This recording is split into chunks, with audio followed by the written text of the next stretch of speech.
Hello, hello, Aries. My name is Liz. I am the Femme Genius, and this is your September 2023 Tarotscope. Although I've already picked up an Oracle deck, so this is going to be your Oracle scope this month. I'm going to be using the Enchanted Map by Colette Baron Reid. And it's so funny because I was fully planning to do a tarot reading for you, and then these Oracle cards jumped up, and it felt so fun. It felt so spontaneous, and it just feels like, Aries, you get to order up what you want this month.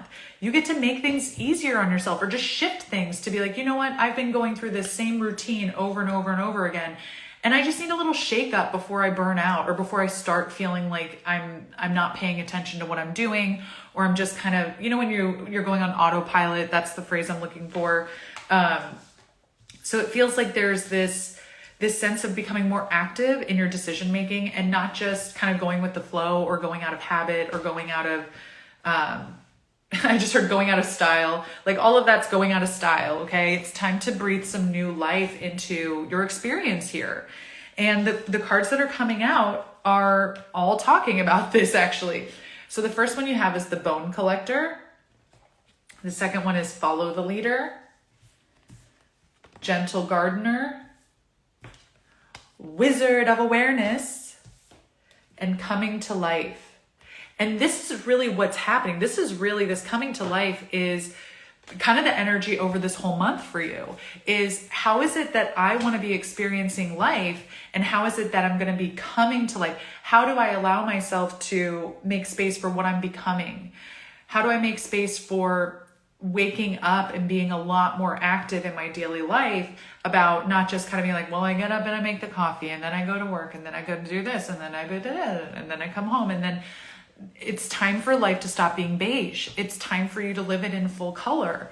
And I feel like there's this energy of your ancestors or guides from the other side. So deceased loved ones, or people you knew, or people that you use as guides, that maybe you don't even consciously connect with, but it just feels like there's this confirmation coming through that's saying, like, we have your back. We're here to help.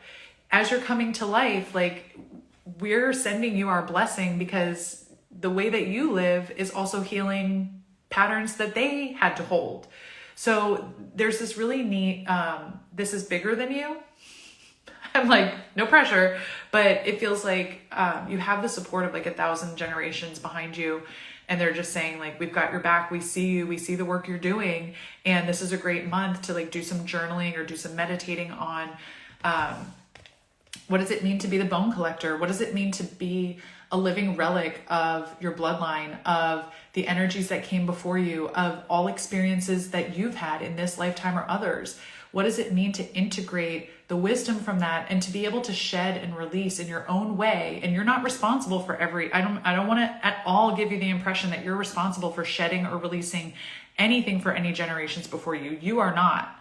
However, one of the byproducts of you doing this work for yourself is that it can help to shed and release things that you inherited, or things that you're holding that just don't belong on your bloodline anymore. And so then it, as a byproduct, it heals and releases for everyone who held this pattern. And so it feels like there's this call to get a little bit deeper with yourself on where the habits and rituals, not only that I take for granted in my daily life, but that actually are relying upon expectations that were put on me by, this is the way we do it. Okay. It feels like with this Follow the Leader, it's about allowing yourself to really tap into your highest potential and let yourself be your guide. And it feels like you've been conditioned to follow people who came before you, or to follow in people's footsteps.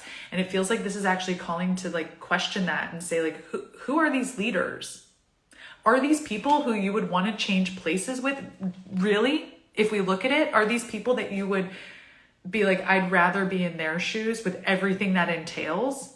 Because if it's a no, then that's not a leader. You can take and integrate pieces of their wisdom, but like at the end of the day, you're the one living here and now. You're the one who has to integrate your journey, and you're the one who has to live with the consequences of your decisions. They don't.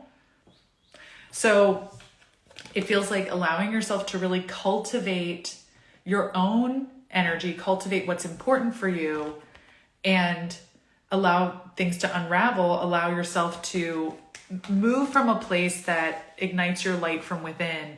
It just feels like that's going to be an added extra bonus this month if you can kind of shift into releasing, celebrating, moving forward, and centering yourself as the one who knows your next steps and trusting that and listening to that. So again, a deep reading, but I wish you all the best on this journey this month, Aries. And if you need anything, please reach out. If you want to book a private reading, you know where to find me. And good luck. I will see you in October. Bye.